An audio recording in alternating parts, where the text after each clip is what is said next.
माझं नाव राजेंद्र लक्ष्मण गायकवाड, मुक्काम post Chinchner name या गावामध्ये हा राधाकृष्ण बोर गोट फार्म नावाचा फार्म आहे. हा फार्म आफ्रिकन बोर जातीच्या शेळ्यांचा आहे.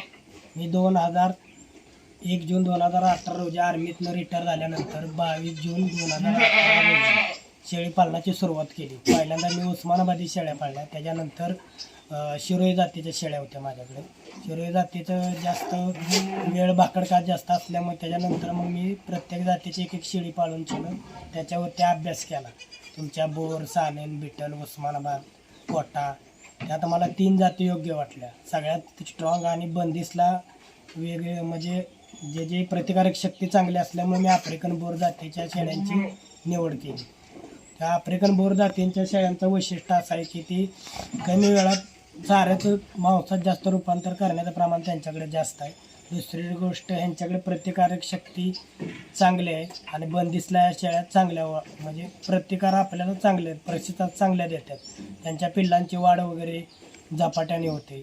जर आपण त्यांचं चारा नियोजन व खुराकाचं नियोजन व्यवस्थित वेळच्या वेळ केलं तर त्या शेळ्या आपल्याला कधी बी फायद्यातच राहतात. त्याच्यानंतर आम्ही या शेळ्यांचे वर्षातून लसीकरण पहिल्यांदा इटी करतो, पहिल्यांदा दंताचा डोस घेतो, त्याच्यानंतर 21 दिवसांनी इटी करतो, त्याच्यानंतर इटी बूस्टर करतो, PPR करतो, FMD करतो आणि HSA करतो. म्हणजे अशा 4-5 लसीकरण तुम्ही घेतल्यानंतर या शेळ्यांना आजार भरपूर कमी लागतात, कारण यांची प्रतिकारक शक्ती वगैरे वाढ चांगलं आहे. पिल्लं द्यायचं प्रमाण यांचं जी पहिल्यावर शेळी असते तिचं पिल्लं द्यायचं प्रमाण सिंगल असतात. काय शेळ्यांचा ज्यांचा कोटा मोठा असतो त्या 2 बी देतात, परंतु डबल आणि टेबल प्रमाण द्यायचं बी यांची संख्या बऱ्यापैकी आहे.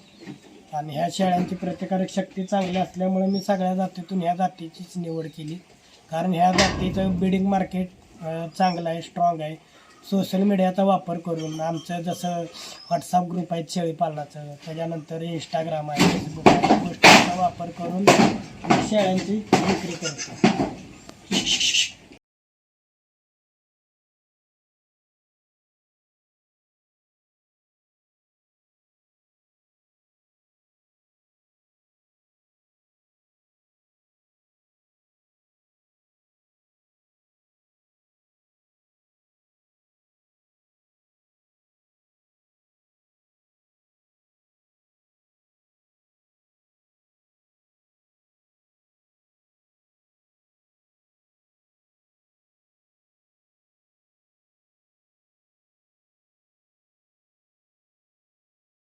शेळ्यांच्या खाद्यामध्ये सकाळचा सुका चारा असतो, वर संध्याकाळचा वाला चारा असतो. सुक्या चाऱ्यामध्ये तुरीचं बुसकाट, सोयाबीनचं बुसकाट, हरभऱ्याचं बुसकाट, त्याच्यानंतर तुमचा भुईमुगाचा याल, ज्वारीचा कडबा याची कुट्टी दिली जाते.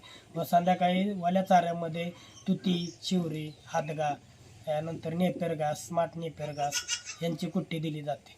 तसंच ह्या शेळ्यांच्या विक्रीच्या बाबतीत म्हणाय गेलं तर ह्या शेळ्यांच्या 4 ते 5 महिन्याच्या पाटी कमीत कमी 20,000च्या रेंजच्या वरती दिल्या जातात व बोकडसुद्धा 20,000च्या वरती रेंजमध्ये दिला जातो. मला वर्षाकाठी सर्व काही उत्पन्न खर्च वगळा जाता मला 2.25 ते 2.5 लाख रुपये उत्पन्न होते एका दुभत्याचे. असं 1.5 वर्षाला मॅक्झिमम 5-1 लाखापर्यंत उत्पन्न होतं. मला सांगण्याचा उद्देश एकच आहे, आजकालच्या नवीन पिढीला जसं रोजगार मिळत नाही तर कमीत कमी तुम्ही जोपर्यंत नोकरी लागत नाही तोपर्यंत शेतीला जोडधंदा जसं की कुक्कुटपालन आहे, शेळीपालन आहे, गांडूळ खताचा प्रोजेक्ट आहे, असे प्रोजेक्ट करावे. आणि शेतकऱ्यांनी तर आपल्या जो शेतीमध्ये निघणारा वेस्टेज चारा आहे तो वाया जाण्यापेक्षा 2-4 शेळ्या पाळून, ते शेळ्यांचं कसं ATM टाईप आहे, आज जरी आपण मार्केटमध्ये पिल्लू घेऊन गेलं तरी लगेच पैसे तुम्हाला उपलब्ध होतात. त्यामुळे शेतीला जोडधंदा हा पाहिजे.